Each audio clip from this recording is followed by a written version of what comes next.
posibilidad ng tagumpay o kabiguan, ng ligaya o lungkot. Kaya marapat lamang na tanggapin si Jesus bilang tagapagligtas at Panginoon. At matapos yun ay panariwain ang katapatan at paglapit sa Kanya bawat araw o day by day. Ang day by day ay naglalayong umalalay sa pang-araw-araw na pamumuhay. Narito po si Kuya Ed Lapis sa mensaheng pinamagatang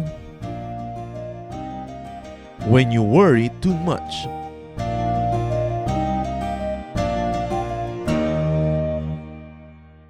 Walang lugar ang sobrang pag-aalala sa buhay ng nakakaalala na ang Panginoong Hesus ay hindi lang buhay, kundi nananahan sa puso ng bawat mananampalataya. Maraming tao sobrang mag-alala. At kung tutuusin, marami naman talagang pwedeng katakutan sa buhay. Pero mahirap na gawain ang laging mag-isip at mag-alala. Ang ating pong pag-aaral ngayon tungkol sa pag-alala ng labis, when you worry too much. Pag sobra kang mag-alala, mamroblema, ano kaya ang dapat gawin? Salamat Panginoon dahil kayo'y buhay.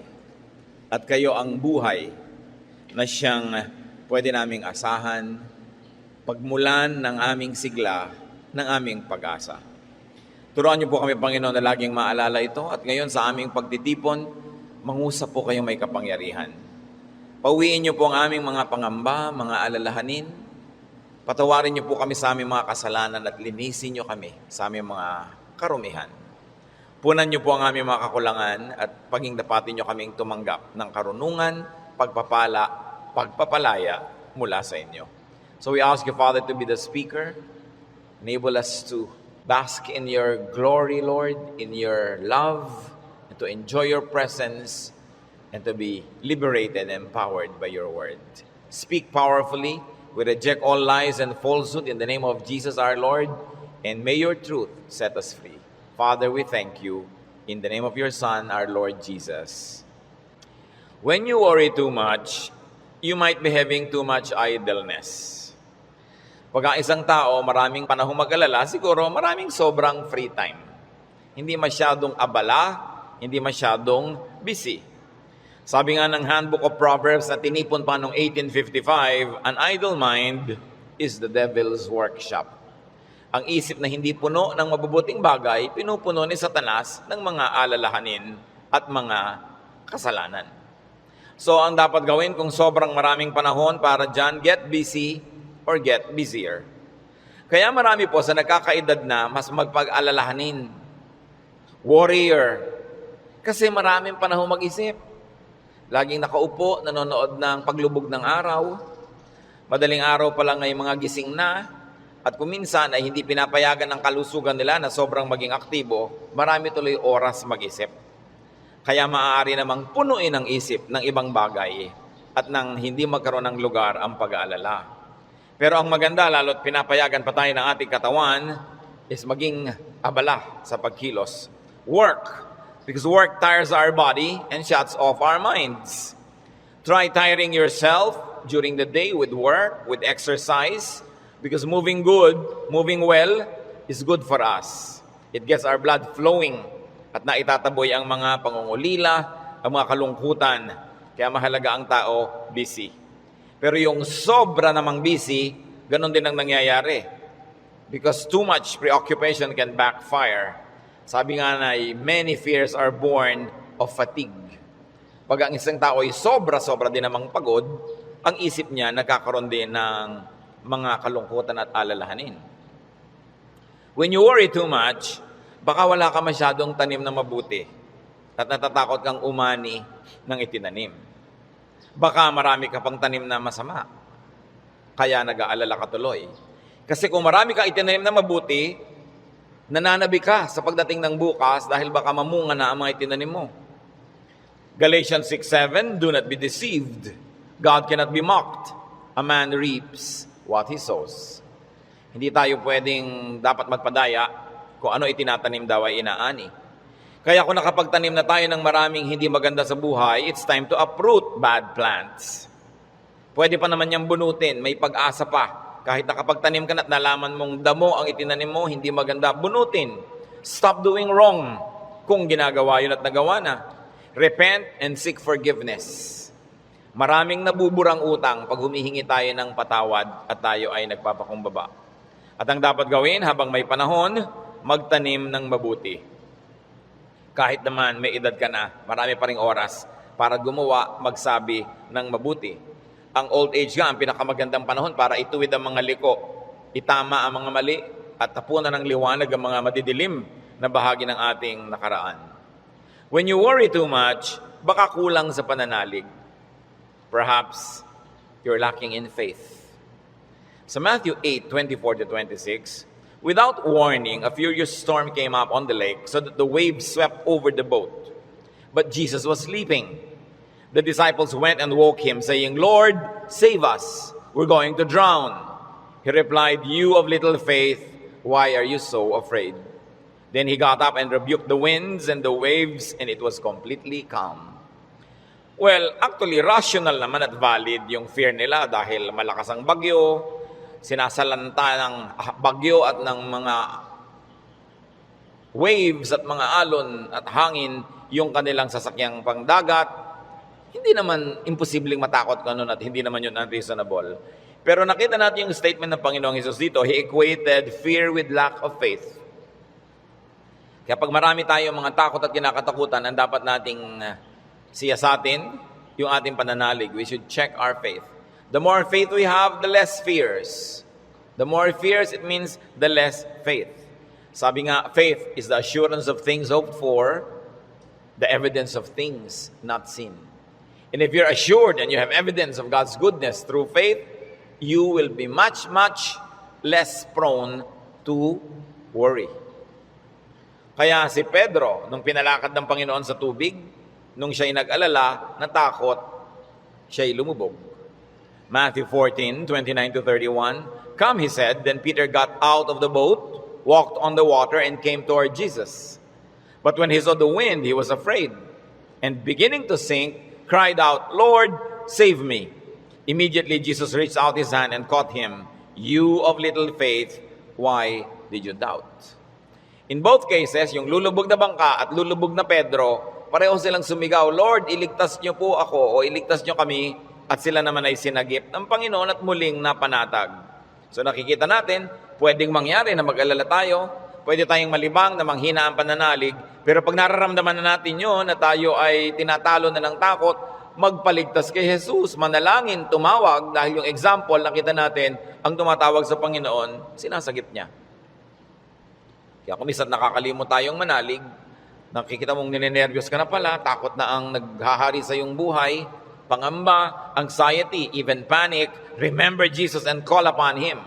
Siyempre, nakakapanik yung lumulubog ka sa tubig, tulad ng panik ng maraming taong iba't ibang korte at hugis at kulay, but the Lord is still Savior of all our worries and Savior from all our concerns.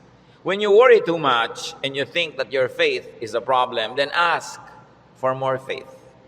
Humingi. Kuminsan ang ating mga panalangin parang grocery list, shopping list, hingi nito, hingi nun. Maganda idagdag dyan yung bagay na hindi material. Humingi ka ng karagdagang pananalig, tibay ng pananalig, sapagkat yung taong may tibay ng pananalig, kahit anong bagyo ang dumating, kahit anong warning at signal ang marinig, hindi siya nababagabag. Mag-alala man, konti lang. Hindi siya natatalo at hindi siya nasasakal ng takot. Kaya ang sabi ng mga apostles sa Luke 17:5, increase our faith. Yan ang panalangin nila sa Panginoong Jesus. Sapagkat napatunayang kulang ang pananalig nila, ang diningin nila, dagdagan yon. And it's very important for us to practice faith. Habang ito'y pinapractice mo, you put it to use, lalong tumitibay, lalong lumalalim ang ating pananalig. Kung tayo mapag-alala, baka kulang sa kaalaman sa mga pangako at salita ng Diyos. Kung alam kasi natin ang mga pangako at salita ng Diyos, halos lahat ng concern natin covered. And I dare believe every concern is covered. Nung nananalangin itong sa Solomon, sa Panginoong Diyos, masdan natin ang kanyang paggunita sa mga pangako ng Diyos sa langit.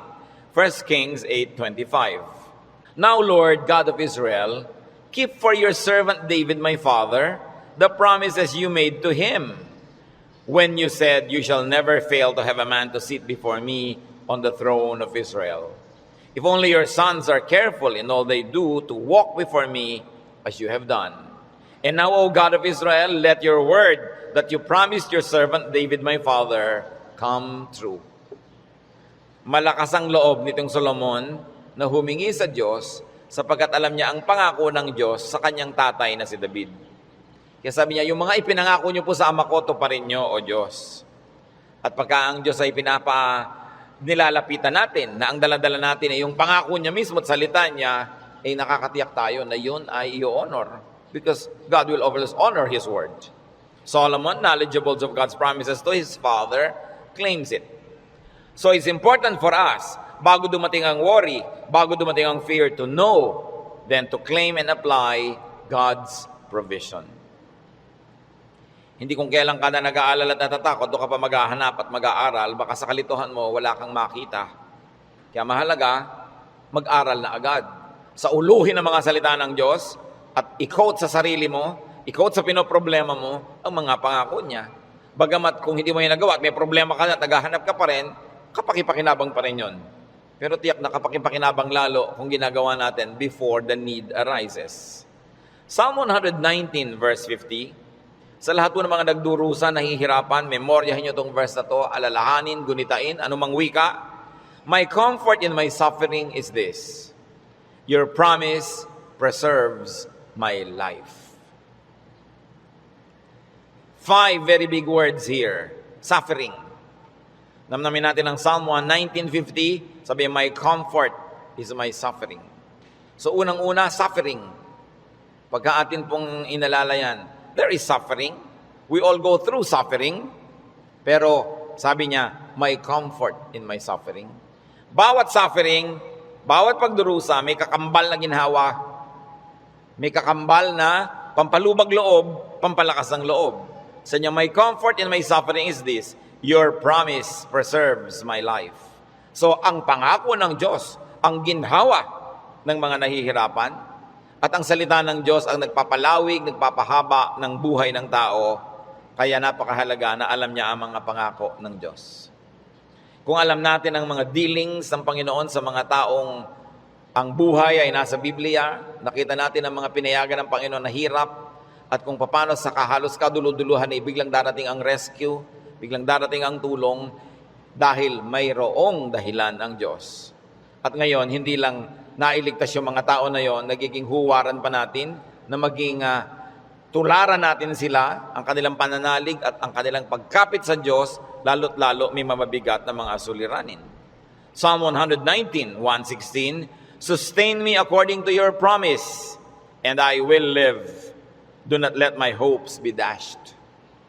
So, sabing ganon, hawakan mo ako, akayin mo ako, patuloy mo akong buhayin ayon sa iyong pangako. At siguradong ako'y patuloy na mabubuhay. Huwag mo akong hayaang mawalan ng pag-asa. Maraming magagandang pangako ang Diyos. Dapat alam natin. When you worry too much, baka kulang din sa panalangin. James 5:13, is any one of you in trouble? He should pray. Nakita nyo yung simple, mabisa, makapangyarihang solusyon pag ang tao may trouble? He should pray. Unang-una, prayer can change the situation. And even if prayer doesn't change the situation, praying will change your heart. Kaya hindi pwedeng yung prayer walang pakinabang. Maaaring gawin ito yung ginugusto natin na mabago ang sitwasyon, balutas ang problema, dumating ang solusyon, etc., etc. O kaya hindi man ganon, nabago naman ang pananaw natin, nabago ang ating pag-iisip, ganun pa rin ang bunga, tumahimik ka. Ang mahalaga naman sa tao, yung payapa siya eh. Yung tahimik ka kahit may problema, kahit nga hindi masolve yan, tahimik ka pa rin. Daig mo pa yung nasolve yung problema, pero magulo pa rin sa ang isip niya. Kaya ang mahalaga yung kalooban. At napaka-importante nito mga kapatid, tandaan natin, hindi ninyo kayang kontrolin ang mundo. Hindi ninyo kayang kontrolin ang global warming.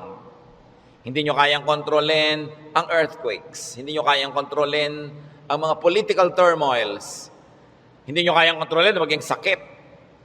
Pero kaya yon ng Diyos. Kaya pag ipinapanalangin mo at inilalapit, ang laki-laki ng nagiging inhawa mo dahil alam mong alam yun ng Diyos at kung gusto niyang baguhin yon, sinong makakapigil sa Kanya? At kung hindi niya binabago, meron siyang magandang dahilan. Manalig ka na magandang kanyang dahilan kahit kung minsan hindi naabot ng iyong isip. Pero eto pa, kung hindi mo makontrol ang mga bagay na yan at hindi kinontrol ng Diyos para sa kagustuhan mo, meron ka pang pwedeng kontrolin, kapatid, yung kalooban mo. Pag pinili mong manalig, pinili mong sumamba, at pinili mong pumanatag sa salita ng Diyos, hindi ka tatablan ng pinoproblema mo. Kaya laging kapaki-pakinabang ang pananalangin. So you always pray and pray and pray. Yung madalanginin, malayo yan sa pag-aalala. Lalo't ang pananalangin ay punong-puno ng pasalamat. Kasi kung nananalangin ka ng nagpapasalamat, oo nga naman, naaalala mo unti-unti na ang dami ng mga maganda sa buhay na dapat ipagpasalamat. Nababalanse ang iyong alalahanin at natutuwa ka pa kung lumaon. Ngayon, maraming ganito mga kapatid. Sobrang nag-aalala, matatakotin, nerbyoso, dahil kulang lang sa saya. Kulang sa libangan o sa sarap sa buhay. Napakahalaga na ang tao ay may saya, may libangan, at may sarap ng buhay. Kaya marami mga tao naghahanap ng aliw.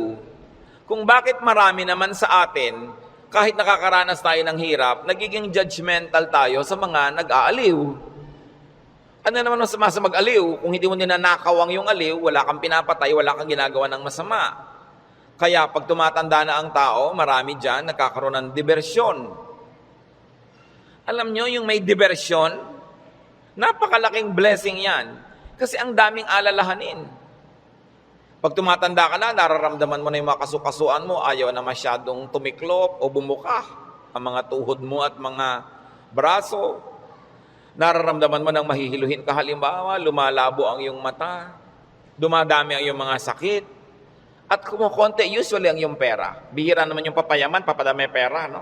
Kadalasan papaubos, nawawala ng hanap buhay, nagre-retire. Tapos ang mga mahal mo sa buhay na uubos na. Ang lahat ng mga tiya mo, magulang, ubos na, parang yung kayo na lang na magkakapatid ang next in line. No? Dati may mga matatanda kang tinitingnan, pinagmamanuhan. Ngayon, wala na, ikaw na lang lagi ang pinagmamanuhan. So inisip mo, ako na kaya next. Yung lampas ka na sa alas 12 tanghali ng buhay, yung mga nasa alas 3, alas 4:30 ka na, alam mo yun na malapit na akong humarap sa mga katotohanan. Alam niyo yung mga ganon, sobrang magbigay ng alalahanin. At hindi na iintindihan nyo ng mga tao na hindi pa nakakaranas noon. Kaya marami sa ganong edad, mga past 50, kung kailan pa nagkaroon ng ganong edad, machichismis pa, ang bata-bata naman ng boyfriend ni Kumare. Kung biyuda naman siya, di ba? Kung bata ang boyfriend niya, naiinggit ka. Di ba? Ang bata-bata naman ng girlfriend ni ganon, kung biyudo naman siya o wala naman siyang asawa, ano naman ngayon? If there are 2 less lonely people in the world. Do not be judgmental sa mga tao naghahanap ng saya. Kasi kadalasan, yung saya mo na lang ang nagtatawid sa'yo sa dilim ng gabi. Yung konting saya mo na lang ang nagbibigay sa'yo ng dahilan para mabuhay pa uli, para bukas o next week. Yung konting libangan mo ang nagbibigay sa'yo ng liwanag sa otherwise, ang dami-dami mo mga alalahanin sa buhay. Hindi dapat silang ginajudge. Pag may nakikita kang dalawang taong magkasama, hindi sila magkaedad, ang tanda-tanda naman ng boyfriend niya, baka naman kulang siya sa pag-ibig ng magulang nung araw. Mabutit nakakuha na ng husband, meron pang tatay. Kung minsan bonus, may lolo pa. Inggit ka, di ba? Kung minsan naman, bakit kaya ang bata-bata nang nagugustuhan ito, may edad na siya? Kung puro kapwa matanda niya ang nakikita, ang pinag-uusapan laging arthritis, blood pressure, blood sugar, mga katarata, glaucoma, nakaka-depress. Kaya kung minsan masarap kasama yung bata na walang iniisip na mga alalahanin, puro happening at gimmick ang naiisip, nalilimutan mo mga problema mo. At yung problemang hindi nasosolve, malaking bagay kung nalilimutan man lang kahit sandali. Because you keep your sanity and you keep your cheerfulness. Mga kapatid, huwag kayong killjoy sa mga taong humahanap ng ligaya. Kasi hindi nyo naman papaligayahin Halimbawa, yung nanay niyong byuda, may boyfriend. Mano, byuda naman. Bakit sasamahan mo ba siya pag gusto niyang manood ng TV? Sasamahan mo ba siyang manood ng sunset? Hindi rin naman, busy ka rin sa sarili mong asawa at mga anak. Tapos pinagkakaitan mo yung nanay mo, yung tatay mo ng kaligayahan. Ang mga tao kasi maraming dala, maraming problema. Matuwa tayo pag nakakakita sila ng konting itinatawid sila sa ganong mga hirap. Pasalamat ka na hindi na nga ikaw ang magtatawid at hindi na ikaw yung kailangang laging nandoon. People have needs. Kaya kailangang maging maunawain. Kaya kung marami tayong mga alalahanin, baka kulang ka lang sa entertainment. Hindi naman masama yung entertainment basta wala kang binibreak na law of God. Kumisa kasi yung mga relihiyoso kung bakit galit na galit sa mga tao. Hoy, alam mo, Christian na Christian si nakita ko siyang nagbingo. Kung lumigaya ba siya, hindi naman ninakaw sa iyo yung pantaya. No? So, marami magtatanong niya sa akin and marami will feel uncomfortable. But, lalo yung mga may edad na nating mga nanay, mga tatay, kung ikaliligaya nila, diba? Kakausapin mo ba yan sa haba ng mga kwento? Hindi naman lagi. Basta't walang nananakawan at hindi ka naman naghahangad, gusto mo lang malibang. Kung gusto ng Panginoon, tayo ay magkaroon ng buhay na masaya. Si Elijah, propetang-propeta, natalo ng lungkot, gusto tuloy mamatay. 1 Kings 19:3-5. Elijah was afraid and ran for his life. When he came to Beersheba in Judah, he left his servant there, while he himself went a day's journey into the desert. He came to a broom tree, sat down under it, and prayed that he might die. I have had enough, Lord, he said. Take my life. I am no better than my ancestors. Then he lay down under the tree and fell asleep. Nakita niyo ang problema niya, natatakot siya, nagtatakbo siya, napagod, tapos iniwan pa niya yung assistant niyang lalaki, nag-isa siya maghapon, magdamag, sobrang nalungkot, na-depressed tuloy, pinaghahalo-halong gutom, pagod, gusto tuloy mamatay. Pero nung ginising ng anghel, pinakain, pinainom, pinatulog uli, ginising, pinakain, pinainom, pinatulog uli. Sumaya na naman, tuloy na naman ang ministry niya. Mahalaga, nakakatawid ka sa difficult days. Ecclesiastes 2:24, a man can do nothing better than to eat and drink and find satisfaction in his work. This too I see is from the hand of God. Nakita nyo, mapakahalaga kay Solomon i-emphasize na sabi niya, yung pagkain, pag-inom, pagsasaya, galing din yan sa Diyos. Bakit niya idinidiin? Kasi akala ng iba, ang galing lang sa Diyos, tinik, krus, pasakit, kalbaryo. Ganun. Kung kailangang danasin yon, danasin. Pero hindi laging ganun ang kalooban ng Panginoon. Gusto niya tayo na mag-enjoy. At sinabi, to find satisfaction in all His work. Not in somebody else's work, not in somebody else's fruits, but in someone's work. In other words, kung nasan ka, kung anong ginagawa mo, doon ka umimbento ng saya. Doon ka humanap ng ikaliligaya mo. Sapagkat yun ang doable, yun ang reachable. Ecclesiastes 3:13, that everyone may eat and drink and find satisfaction in all his toil. This is the gift of God. Gusto ng Diyos, pag kumakain ka, masaya ka. Umiinom ka, na-enjoy mo yung iniinom mo. May ginagawa ka, hindi ka nagdadabog, natutuwa ka sa ginagawa mo. Ang payo pa ni Solomon, Ecclesiastes 9:8, always be clothed in white and always anoint your head with oil. Baka naman bukas sa kaputi na kayo lahat. Yung puti kasi is associated with linen sa Israel at sa mga disyertong bansa tulad ng Egypt, kaya lahat ng mga nobles laging naka-white, naka-linen. Ibig sabihin kasi comfortable and beautiful. So ang sinasabi ni Solomon, be comfortable, have pleasure, and enjoy beauty even in what you wear. Sa dami ng lungkot ng mundo, pag may konting saya na pwede mong kunin sa hangin, kunin mo.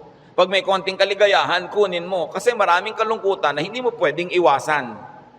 Mabuti na yung marami kang deposit sa alkansya ng saya para pag may panahon ng pagdurusa, may madukot kang saya, pampalakas sa mga araw na malungkot ka. Kaya kung may pagkakataong sumaya, magpakasaya ka. May pagkakataong gandahan ng environment, gandahan mo kasi kung minsan napipilitan kang tumingin sa hindi maganda. Meron kang pagkakataong guminhawa, pag ginhawahin mo. Kasi maraming beses, hindi ka maginhawa at wala kang magagawa tungkol doon. So buti na yung marami kang pabaon sa sarili mo, na saya, tawa, kagandahan, para pagka panahon ng tagsalat, meron kang panggagalingan ng lakas. Surround yourself with what is beautiful and pleasurable and comfortable. Sabi nga ni Balagtas, sapagkat ang mundo'y bayan ng hinagpis, mamamaya'y sukat tibayan ang dibdib. At ang isa sa mga pagpapatibay niyan, whenever you can be happy, be happy. So that when sadness that cannot be avoided comes, then you are well equipped. Because yung balance mo, kahit ma-withdrawhan ng lungkot, yung sayang nakatago, ang balance mo, marami pa rin sayang natira. Kaya ministry natin, mga kapatid, na magpasaya rin sa isa't isa. Hindi magpalungkot. Hindi may nagsasaya, maiinis ka. May nagkakakanta ng I did it my way, babarilin mo. No? Hayaan mo siya magkakanta. Alam mo ba kung anong problema niya sa buhay? Baka kailangan niya ang kidney transplant. Baka yung asawa niya may cancer. Baka ang mga anak niya walang pangmatrikula. At gusto na niyang tumalon sa ilog na walang tubig dahil El Nino. Kaya ang laki ng problema. Tatalo ka sa ilog, di ka malulunod. So malaking problema yun. So kumanta na lang siya ng I did it my way kahit wala sa tono. Babarilin mo pa. Surviving na nga yung tao. Marami sa atin, they're just trying to survive. Kung minsan nagdadamit ng akala mo payaso o Santa Claus o snowman, hindi mo siya maintindihan. Pero kung nagpapaligaya ba sa kanya, hindi naman ninakaw sa iyo yung suot niya, anong paki mo? Hayaan mo siya, masaya siya. Hindi natin dapat ginadjudge yung kapwa according to our standard. Ako, hindi ko isusuot yan. Siguro, kontento ka sa buhay mo ngayon, masaya ka. Iba ka may hinahanap siyang ligaya na hindi mo naman ibibigay. Ano ngayon kung gano'n ang suot niya? Mahalaga sa spiritualidad, ang tunay na spiritualidad, ang bunga niyan, mga kapatid, kabaitan sa kapwa.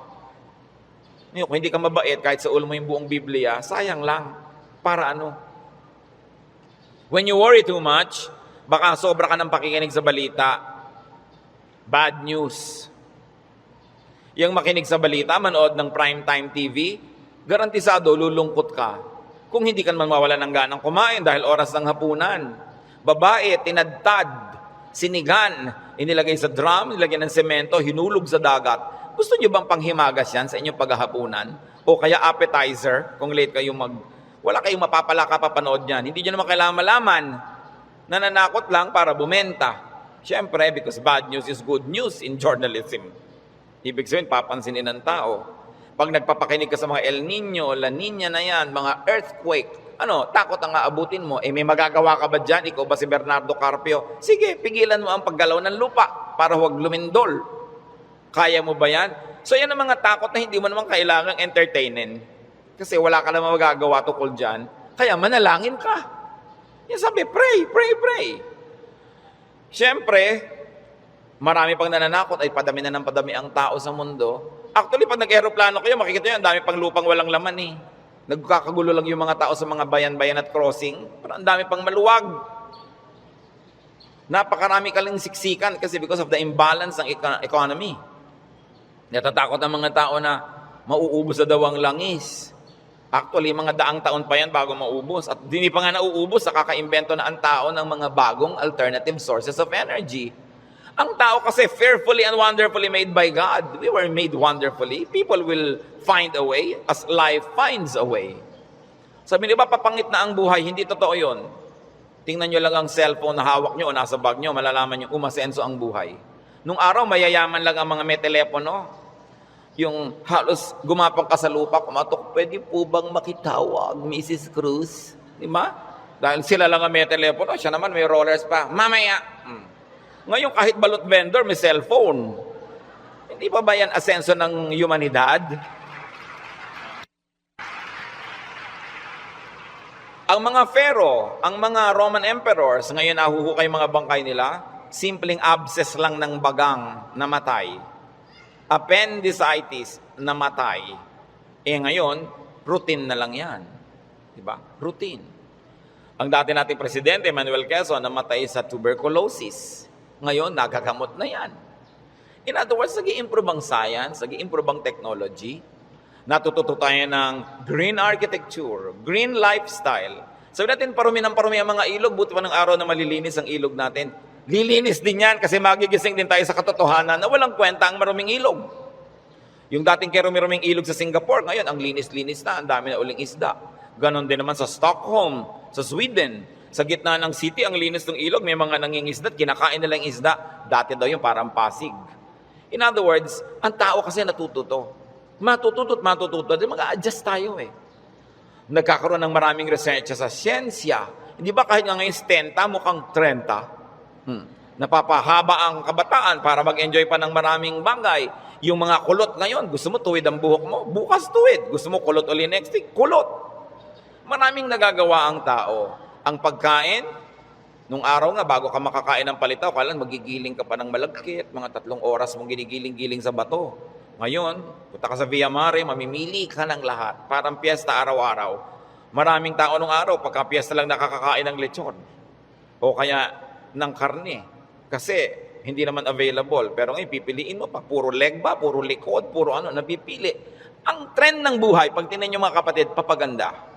Huwag kayo nawawala ng pag-asa at huwag kayo nagpapalungkot dyan. Kasi God is in control. Ngayon, pag nagpapakinig kayo din sa mga prophet of doom, sa sobrang prophecy, lulungkot din kayo. Diba? Ang alam natin, ang ending ng lahat ng prophecy, darating ang Diyos o babalik tayo sa Diyos, kung alin man ang mauna doon, yung pa rin ang tunay na ending, no matter what the detail. Kaya nang ating dapat bigyan ng pansin. We romance the past too much. Laging the good old days, the good old days. Sabi ni Solomon sa Ecclesiastes 7:10, do not say, why were the old days better than these? For it is not wise to ask such questions. Huwag kayong magdrama-drama, lagi yung hinahanap yung kahapon ng araw. Yung nung araw, nasasakay ka halimbawa sa bus, talagang yung buhok mo hinila na ng lahat ng hangin bago ka makarating sa Maynila. Yung the good old days ba yun? Na para ka magkaroon ng ice cream, gagawa ka? Good old days ba yun?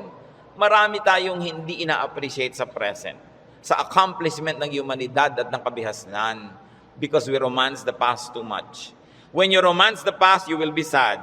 When you worry about the future, you will be afraid. You know what God wants you to do? Enjoy the day. Enjoy the moment. Yan ang payo ni Jesus. Sabi niya, do not worry about tomorrow. Tomorrow will worry about itself. Let the day's own trouble be sufficient for the day. Yung iba naman, kaya nagwo-worry, sobrang daming alam. Kaya ang sabi sa Ecclesiastes 7:16, do not be over-righteous, neither be over-wise. Why destroy yourself? Habang marami kang nire-research, maraming inaalam na hindi mo naman talaga kailangan sa pang-araw-araw na buhay mo, dadagdagan lang ang alalahanin mo. And sometimes, even in religious studies, ganyan yan. Marami ngayong mga TV networks nagpapakute para makakuha ng audience, mapanood. Walang ginagawa kundi siraan ng Diyos, siraan ng Biblia, guluhin ang pananalig ng mga nananalig. Tapos pag naman nanood ka ng nanood, nakinig ka ng nakinig, ang ending mo ngayon, malilito ka. Hindi ka ngayon makatulog. Anong bunga nun sa'yo? So huwag mo nalang panoorin. Tahimik ang pananalig mo, peaceful ka, that is a gift from God. Do not permit the enemy to disturb you. Kaya sabi, why destroy yourself? Don't be overwise. Alam niyo yung pagiging wise, it's a very difficult and a very high calling. Kaya mga tinatawag ng Diyos na maging mga philosopher, maging mga prophets, maging mga mangangaral, mahirap yun. Kasi pag lumalalim, tumataas ang iyong alam, nagiging vulnerable ka to so many anxieties and fears. You become vulnerable to a lot of isolation and sadness. Kaya nga yung mga tinawag ng mga special people to be God's channels of blessing and wisdom to others and to the multitudes. That's why we privilege them with respect. We privilege them with a lot of things. Kasi ang pwede lang nating isukli sa ating mga propeta, sa ating mga mangangaral, sa ating mga philosophers, ang pwede lang nating isukli sa kanila, pagmamahal, pag-ibig, pagrespeto, kasi dinadanas sila ang maraming hindi na natin dinaranas. Sa kanila ibinubunyag ang mga malalalim, mahihiwaga at mahihirap na mga bagay para maipaliwanag nila sa mga ordinary mortals like you and me. Kaya mahirap yan. Marami sa mga propeta, marami sa mga great artists, marami sa mga great achievers, great thinkers are tormented by their spirits and in their spirits. Kasi they become sensitive to many things. Kaya napakasarap ng buhay ng mga taong regular lang. Kung minsan naiinggit ka doon sa sobrang dunong, sobrang galing, kaya mo bang buhatin ang bigat ng karunungan? Mahirap yon. Yung may ipabigay sa iyo ang Diyos, sasabihin ng Diyos, ipamigay mo na yan dyan sa mga tao, hindi siya madali. Kaya kung minsan may eccentric behavior, no? Yung mga great artists na hindi nauunawa ng mga karaniwan tao. Basta tayo mga kapatid may hindi nauunawa, huwag nyo i-judge. Sikapin nyo unawain, at kung hindi nyo man lang maunawaan, at least leave it alone. Huwag nyo siraan, huwag nyo pintasan, kasi hindi nyo alam. At pasalamat kayo, hindi kayo yun. Ngayon, we avoid extremes. Because extreme behavior and extreme thinking also leads to a lot of worry. Ecclesiastes 7:18, the man who fears God will avoid all extremes. Gumigitna ka lang, bumabalansi ka lang, para tahimik ang buhay mo. Ecclesiastes 12:12, be warned, my son, of making many books there is no end, and much study wearies the body. Lalo ngayon, ang daming choices. Nung araw, 3 lang ang channel sa TV. Ngayon, daan-daan ang channel. Ang dami mong choice. Kaya wala ka nang mabuong programa. Marami ka kasing choice. Nung araw, pagkahapon, basta mga aninong gumagalaw. Yun lang ang mapapanood mo. Mga lumang pelikula. Wala ka nang maraming choice. Kuminsan, tahimik pa yun eh. Umorder ka sa restaurant ng tea. Nung araw, pag umorder ka ng tsa, etong tsa. Ano pong tea? Ang daming tea. Alam niyo, mamahit 100 yung papapiliin sa inyong waitress. Pagkatapos papapiliin ka pa kung hot o cold. Tapos papipiliin ka pa kung natural o ganito. May sugar o without. Pag may sugar, natural sugar, coco sugar. Ang dami pang sugar. Huwag na nga, tubig na lang. Ang daming choices ng pati ng soft drinks. Gumugulo tuloy. Bakit natin ito binabanggit? Mga kapatid, kung tahimik na ang inyong kalooban sa pananalig niyo sa Panginoon, huwag niyo nang guluhin ng kung ano-ano pa mga ideya. Walang mapapala. Ang kaluluwang palipat-lipat, papalit-palit. Sabi ni Solomon, tigilan nyo na yung kababasa sobra. Sabi ko noon, mapapagod ka lang, matutuyo ang iyong lakas. Sabi ko noon, hindi ba tatapos yan? Ang ending din naman, haharap ka sa Diyos eh. Kaya kung tahimik ka na, payapa, huwag ka nang pagulo pa. That's why prophets and philosophers and thinkers and teachers are burdened. And the only thing we can give them is to privilege them with respect. Sabi sa Ecclesiastes 5:12, the sleep of a laborer is sweet. Read laborer as simple man. No? Yung unscholarly man. Sabi ko noon, mas madaling sumaya pag mababaw ka. So huwag mo nang masyadong laliman. Kasi baka walang humukay, para kang nagtago na walang naghanap, lalabas ka rin, mahirap. Pag may mga mababaw dyan, so, ang saya naman nila, mabuti pa sila. No? Yung konting, ay hangin, hangin lang, tumatawa. Kesa naman ang tali-talino mo, wala na makapagpatawa sa'yo. Mas mahirap yun. No? When you worry too much, baka kulang ka lang sa food or drink or chemical balance, tulad ng pinag-usapan natin nun. Kaya, yung propeta, pinakain ang anghel sa 1 Kings 19:7-9, at guminhawa na siya nung siya kumain at nakainom. Baka sobra ka nagda-diet, kulang ka na sa vitamina, kulang ka na sa minerals, kulang ka na sa nutrients, kaya ka pala malungkot. Ang bewang mo nga, di ba? Ang liit-liit. Pero ang lungkot mo naman, nakatingin ka at nakatulala, no? Sa kawalan, di bali nang lumaki ang bewang mo. Basta masaya ka. No? Ang mahalaga yung kalooban mong masaya ka. Kasi ang buhay, maiksi. Alam nga namang ubusin mo pa sa lungkot yan. Kailangan i-maximize mo yung saya. Kaya si Timothy na laging sinisikmura, sabi sa kanya ni Paul sa 1 Timothy 5:23, stop drinking only water and use a little wine because of your stomach and your frequent illnesses. So kulang siya sa chemical balance. Binabalanse. The Lord Jesus' prescription against worry, Matthew 6:26-34. Sabi niya, look at the birds of the air. They do not sow or reap or store away in barns, and yet your heavenly Father feeds them. Are you not much more valuable than they? Who of you by worrying can add a single hour to his life? Sabi, ba't ka nag-aalala? Kita mo yung mga ibon, hindi naman yan nag-agriculture, pero pinapakain, buhay din yan. Mas mahalaga ka kaysa ibon. Kaya ang unahin mo, manalangin, lumapit sa Diyos, manalig. Tapos marami ka pang ibang alalahanin, etc., etc. Kaya sa verses 26-34 ng Matthew 6, sabi ng Panginoong Jesus, and why do you worry about clothes? See how the lilies of the field grow. They do not labor or spin. Yet I tell you that not even Solomon in all his splendor was dressed like one of these. And if that is how God clothes the grass of the field, which is here today and tomorrow is thrown into the fire, will He not much more clothe you, O you of little faith? Sabi, ba't ka nag-aalala kung ano isusuot mo? Mga little things pa yan. Kasi yung damit dyan, symbolic of all other things. Food and drink, symbolic of all our needs. Plus, what to wear. Sabi niya, nakita mo yung mga damo. Hindi naman gumagawa ng tela yan. Hindi yan naggagawa ng damit. Pero kahit si Solomon, sa kanyang kayamanan, hindi nakapagbihis tulad ng magagarang damo na yan. At kung yung mga damo na buhay ngayon, bukas ay tuyot na at sisigan na lang, ay dinadamitan ng Diyos ng maganda, ikaw pa kaya ang pabayaan ng Diyos?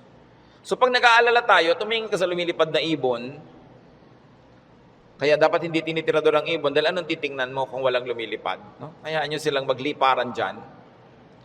At tumingin ka sa damo na maganda, tumingin ka sa isda na maganda, tumingin ka sa lahat ng magagandang likha ng Diyos, ikaw pa kaya ang hindi alagaan? Kung yan nga, inaalagaan. Kaya sabi ng Panginoon sa Matthew 6:26-34, kadugtong, so do not worry, saying, what shall we eat?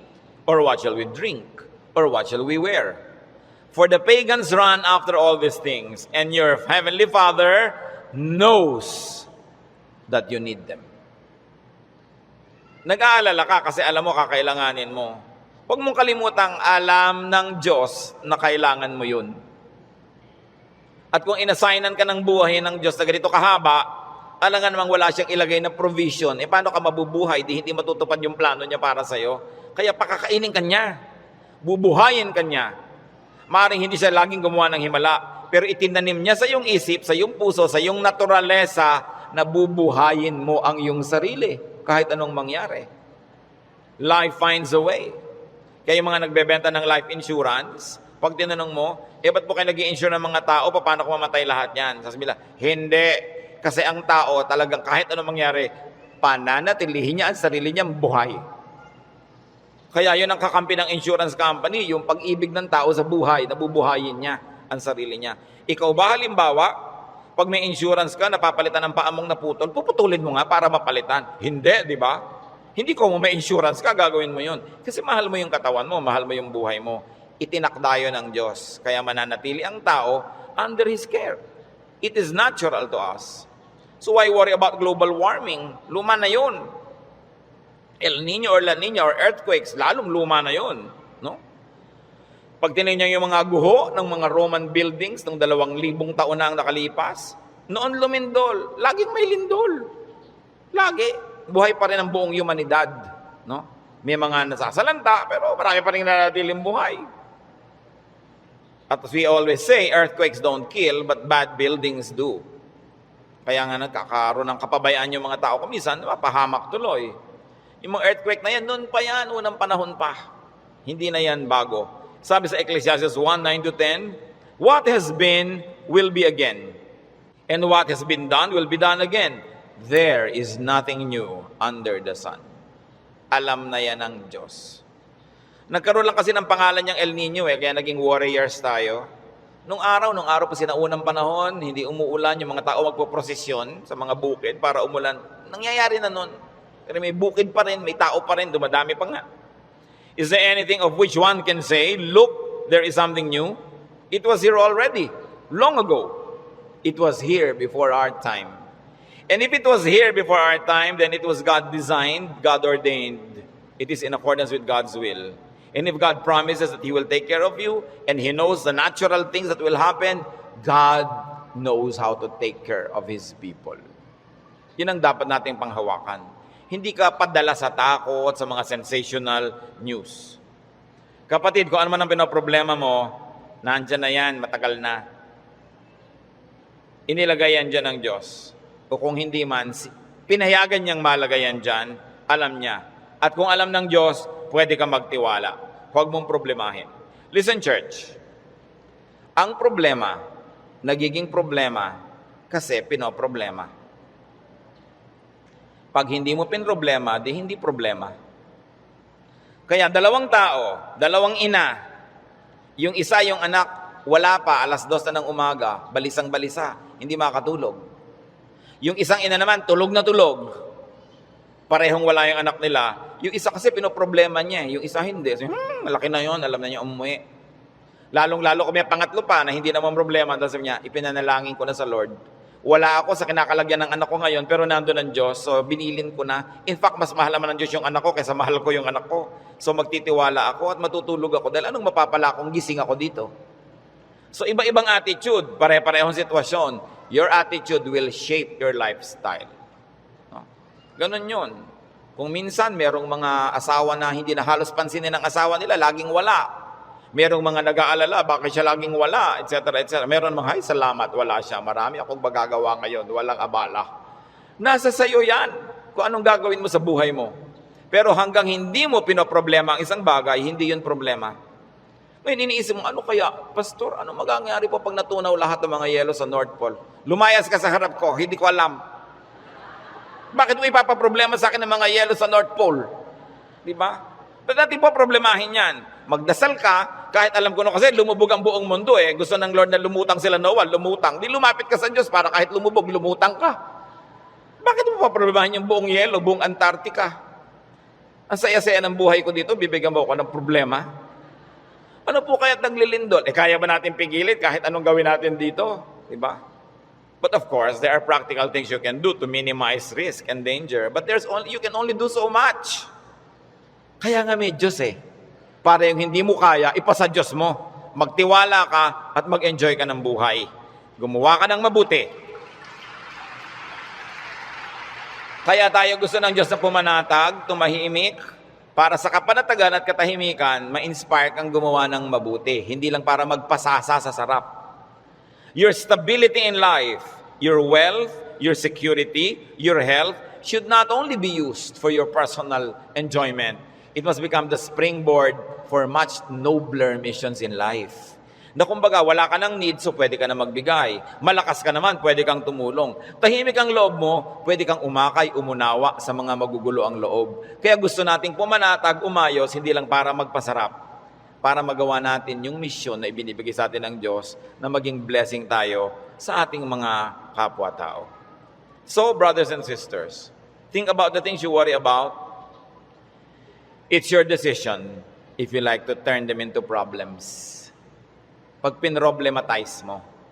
Maraming mga tanong pa, mga doktrina na hindi natin alam. Ano po kaya ang itsura natin sa langit? Hindi natin alam. Ang problemahin mo, mapasama ka doon. At alam natin yan, manalig ka sa Panginoon, humingi ka ng tawad para sa iyong mga kasalanan, tanggapin mo si Jesus sa Panginoon tagapagligtas, at siya na ang may problema sa mga detalye. Bakit mo pinoproblema? Kahit naman tayo magtalo, mapuyat, hindi natin masasagot. Ipa sa Diyos ang mga bagay. Ito ang isa sa mga pinakamalalalim na regalo ng Diyos sa atin sa pananalig. Nagkakaroon ka ng kapayapaan. Nagkakaroon ka ng katahimikan. Matthew 6:26-34, karagdagan. Sabi ng Panginoon, sa halip ng mga problema kayo, seek first His kingdom and His righteousness, and all these things will be given to you as well. Therefore, do not worry about tomorrow, for tomorrow will worry about itself. Each day has enough trouble of its own. Huwag laging alalahanin ang nakaraan, nakakalungkot. Kaya pag kami mga medyo senior ladies magpa-party, tapos ini-invite ako, baka ang tugtog nyo, puro 60s and 70s, ha? Ayokong pumunta. Puro na lang tayo nung high school natin, nung ganyan. Wala na ba tayong future? Puro past na lang ang pinag-uusapan? Kaya kung minsan nakakatamad na rin umatin ng mga high school reunion, walang pinag-uusapan ko din nakaraan. Mahalaga ang tao, engaged niya yung today, hopeful siya about tomorrow, may mga plans siyang pinag-uusapan, hindi puro past, hindi puro lungkot. Kasi sayang ang isang araw na inubos mo sa lungkot, pwede mo namang pasayahin. Okay, maganda rin naman kumisang makinig ng mga lumang tugtog, mag-alala ng kahapon, pero huwag sobra. Because when you romance the past, you will be sad. Marami pa tayong, kaya hindi pa tayo kinukuha ng Diyos, may today pa, para mabuhay tayo today. At yung bukas, hawak niya yan, hindi natin hawak, so huwag niyong agawin sa Kanya. Kaya nagiging mabigat, inaagaw niyo sa Diyos yung pagbuhat sa past. Pero yung today, kayang-kaya nating hawakan sa tulong ng Diyos kasi ibinibigay niya sa atin yung today. So sabi niya, ang alalahanin mo lang yung today. May maiinom pa po kaya tayo, Pastor, sa 2020? Ang layo pa nun. May tubig ka ba sa bahay mo ngayon? Meron po, masaya ka na. Bukas, lalagyan ulit yan ng Diyos. Sabi, give us this day our daily bread. Bakit mo lulutasin yung problema ng isang buong buhay sa isang araw? Yung lakas mo para lang sa problema ng araw na to, inuubos mo sa napakaraming araw na problema, kaya kinakapos. Pero lahat ng problema sa araw na to, kasya ang pagpapala ng Diyos sa araw na ito. Kasya. Humihirap kasi yung blessing today, hinahati mo para sa problem tomorrow. Yung problem tomorrow, may kasamang blessing niya yung nakakambal. So yung ngayon ang atupagin mo sa buhay. Hindi ibig sabihin na hindi ka na magpaplano ng future. Nagpaplano ka generally, but you don't get obsessed with that. But don't fail to live the moment, to savor the moment, because it will never happen again. Alam nyo, kahit anong iniintay nyo, pag wala kayong ginawa kundi hintayin yon, ganun lang pala, sandali lang tapos. Araw ng kasal, anibersaryo, fiesta, event, ang tagal mo pinaghahandaan, tapos sandali lang natapos, sasabi mo, ay tapos na. Marami kasi, nahihirapan silang ihanda yung darating pa, pero pag nangyayari na, they are too busy trying to be perfect, hindi nila na-enjoy. Tapos na. Wala na, lugi na sila. So enjoy the moment.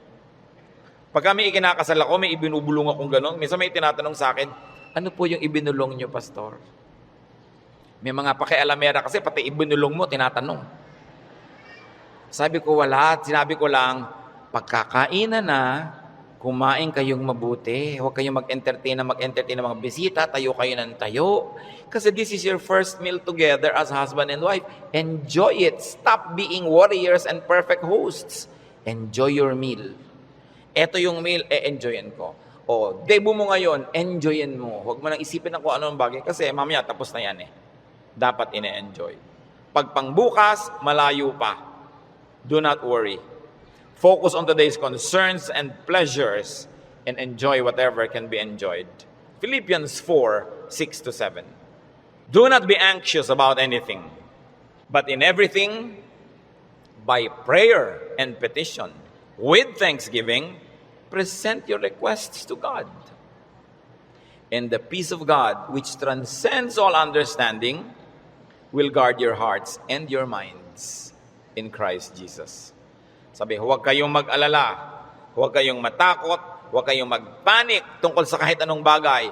At sa halip na yan, sa pamamagitan ng panalangin taimtim na may kalakip na pasalamat, ilapit nyo sa Diyos ang gusto nyo. Sabi niya, at makikita nyo, yung kapayapaan ng Diyos na mahirap unawain, imposibleng makamit, mararamdaman ninyo, and you will feel secure. So pagka nagkikita yung anxious, mga kapatid, nag-aalala, anong dapat gawin? Pray.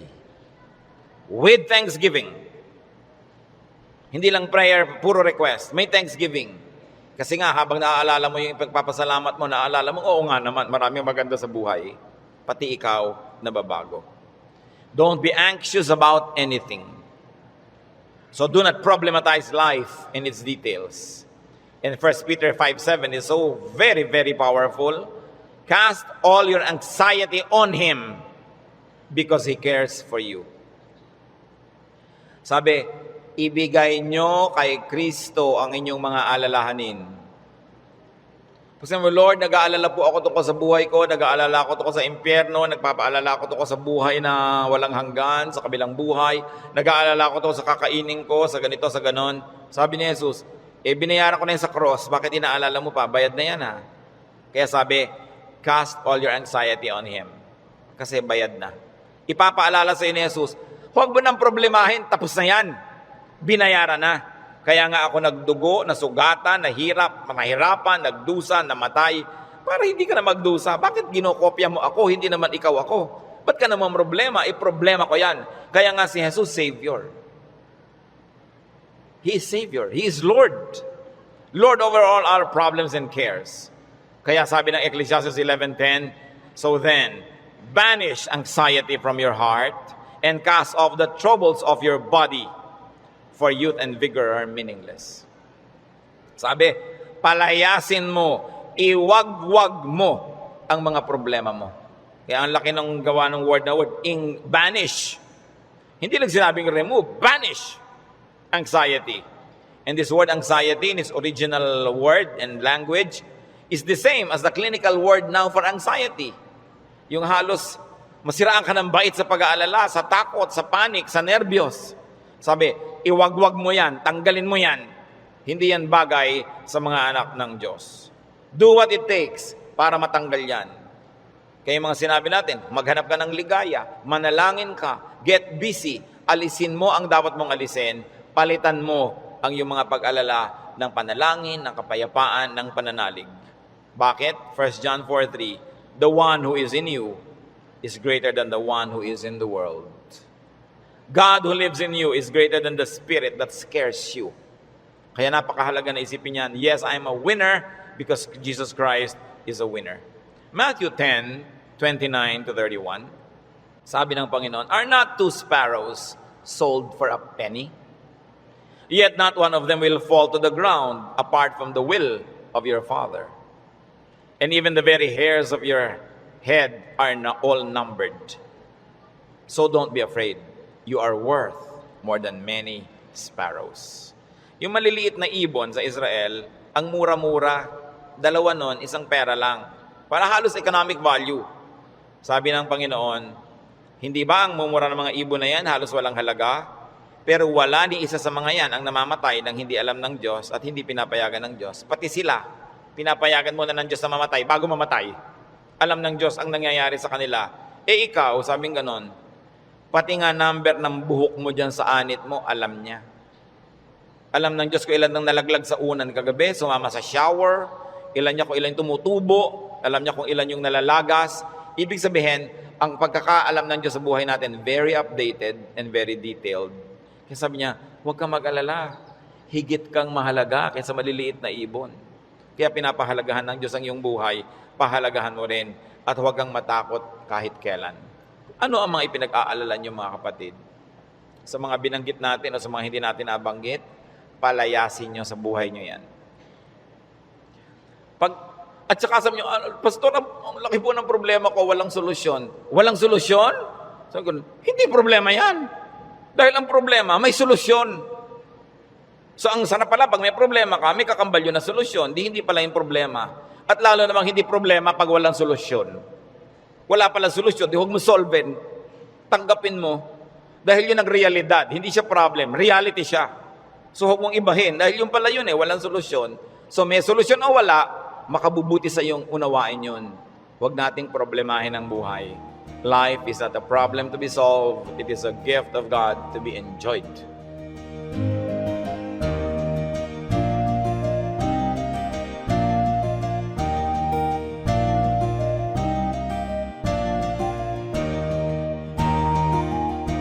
Ang katatapos pong mensahe ni Kuya Ed Lapid ay pinamagatang When You Worry Too Much.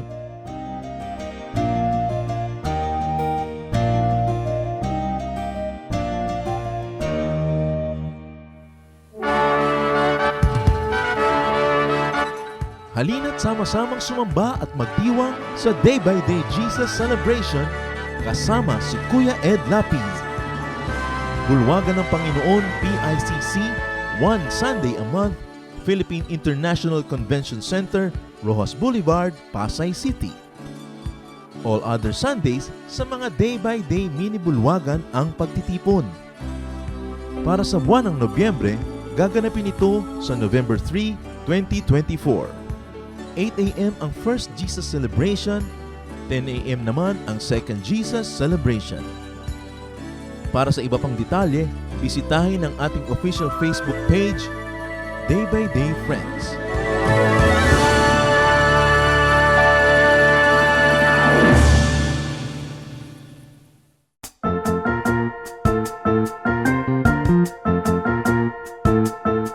Oras na po para pansamantalang magpaalam ang programang Day by Day.